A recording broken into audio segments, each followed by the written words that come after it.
Hey everyone, welcome back to Cybercrime Chronicles. Today we're unpacking a story that's got everything.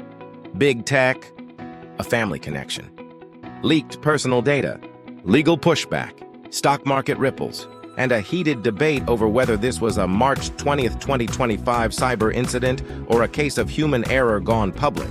Our main character?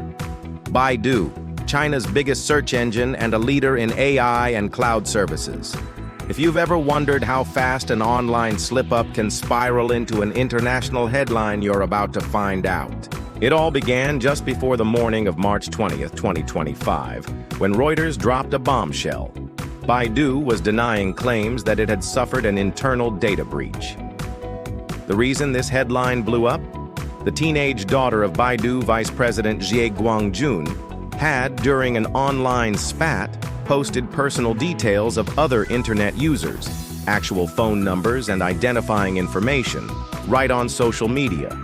In the cyber world, that's not just gossip, that's doxing. And doxing, if tied to a major tech company, raises an immediate ugly question. Did she get that data from inside Baidu?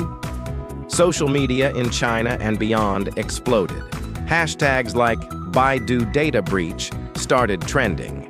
People accused the company of allowing insider access, and some even claimed this was proof that executives could pull personal data at will. The theory sounded plausible to those who don't follow cybersecurity closely. After all, if your dad works high up at Baidu, surely you can get data, right? That's the assumption people leapt to. And in the court of public opinion, assumptions spread faster than facts. Baidu, for its part, didn't waste time responding. They issued a statement on March 20th, 2025, flatly denying any internal compromise. No employee, no executive, not even a vice president, has the ability to log into the company's systems and pull a specific person's personal details. The data, they said, came from illegal doxing databases, massive archives of stolen personal information hosted on foreign platforms, built from years of hacks, phishing campaigns, and shady data trading. For anyone unfamiliar, these doxing databases are a kind of toxic landfill for data. Over time, stolen information piles up.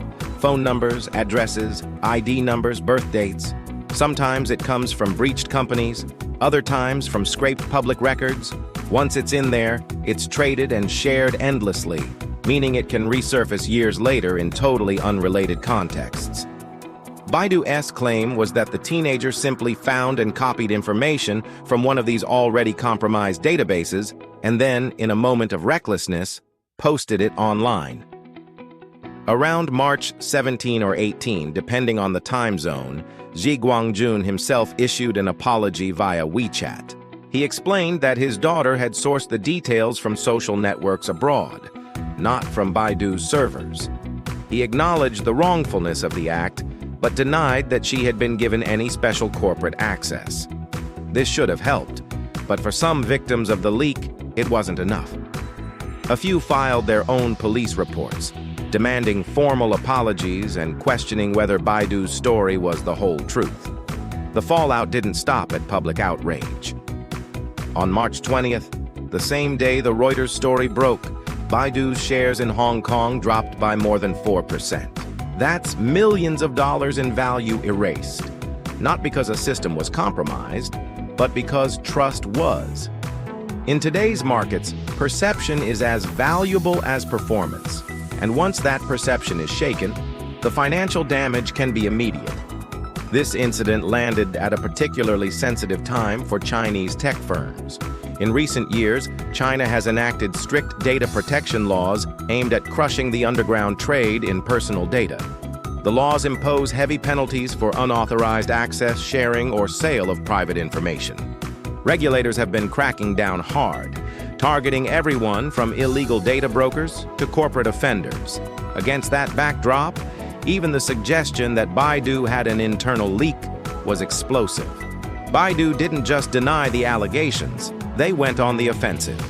They filed a police report against what they called false and defamatory claims, including the accusation that Xie Guangjun had directly provided his daughter with user data. Their message was clear. There was no breach, no insider abuse, and no tolerance for privacy violations. Then came the PR counterstrike. Baidu's chief of security, Chen Yang, spoke to the public, reaffirming the company's zero-tolerance policy for privacy breaches and explaining their internal controls. Strict access permissions, anonymization of stored data, and oversight systems to prevent anyone from pulling personal info without explicit authorization. And to show this wasn't just talk, Baidu announced the formation of an anti-doxing alliance, a coalition meant to fight illegal data exposure, and pledged funding for cybercrime prevention efforts. Now here's where the lesson for us kicks in. This wasn't your typical cybercrime story. There was no phishing email tricking employees, no ransomware note demanding millions in Bitcoin, no shadowy hacker exploiting a zero-day vulnerability. This was a teenager involved in what appears to have been a K-pop fandom argument who accessed already stolen data floating around the web and decided to use it to embarrass someone. The corporate crisis that followed wasn't about technical failure, it was about human behavior. And that's the scary part.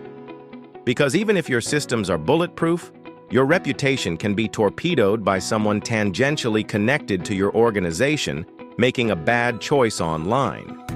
This is why cybersecurity experts often say the human factor is the weakest link. Not just your employees, but their families, too.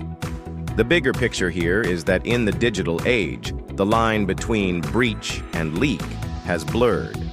Technically, Baidu wasn't breached. No internal security measure failed.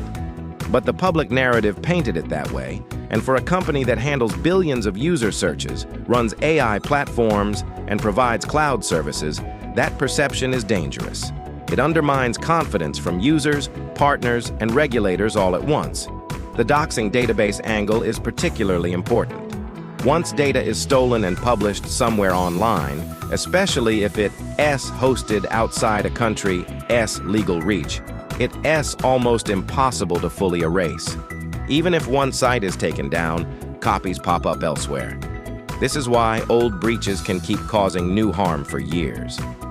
Baidu's claim that the leaked data came from such a source fits the pattern, but the public often doesn't distinguish between old data resurfacing and new data being stolen. There are also broader legal implications. China's crackdown on illegal data sales means the authorities will likely investigate the source of the doxing database involved. If they can trace it to a known data broker, we could see arrests or shutdowns. But as with any cross-border data issue, enforcement is tricky. If the database is hosted on a server in another jurisdiction, China's legal reach may be limited without international cooperation.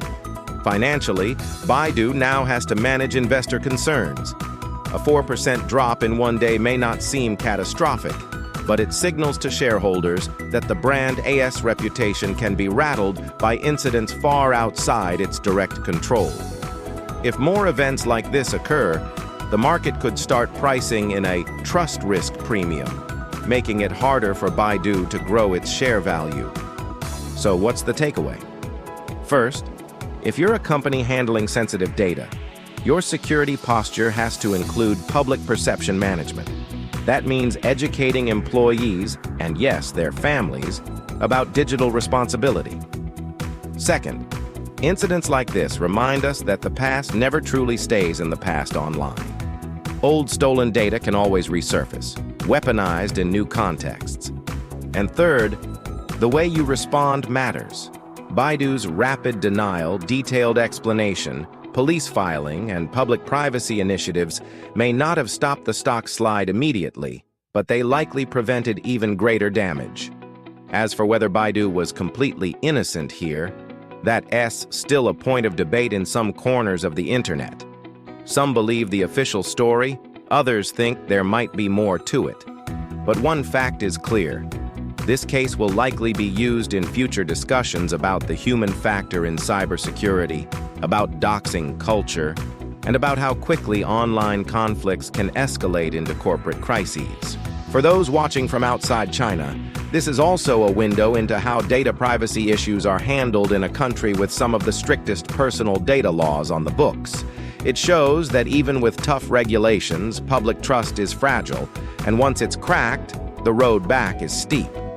So, as of March 20th, 2025, Baidu maintains there was no internal breach.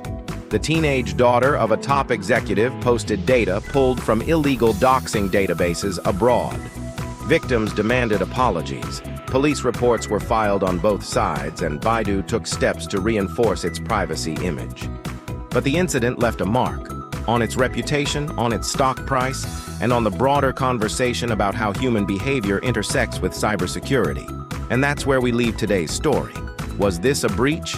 Not in the technical sense. Was it damaging? Absolutely. And it's a reminder to all of us. Protect your data. Be mindful of your digital footprint, and never assume that just because you've built a strong technical wall, nothing can get through. Sometimes it's the people closest to you who can open the gate. Thanks for watching Cybercrime Chronicles. If you learned something new today, hit that like button, share this with someone who follows tech news, and subscribe for more deep dives into the stories that shape our digital world. Until next time, stay safe, stay aware, and remember, in the world of cybersecurity, the smallest actions can have the biggest consequences.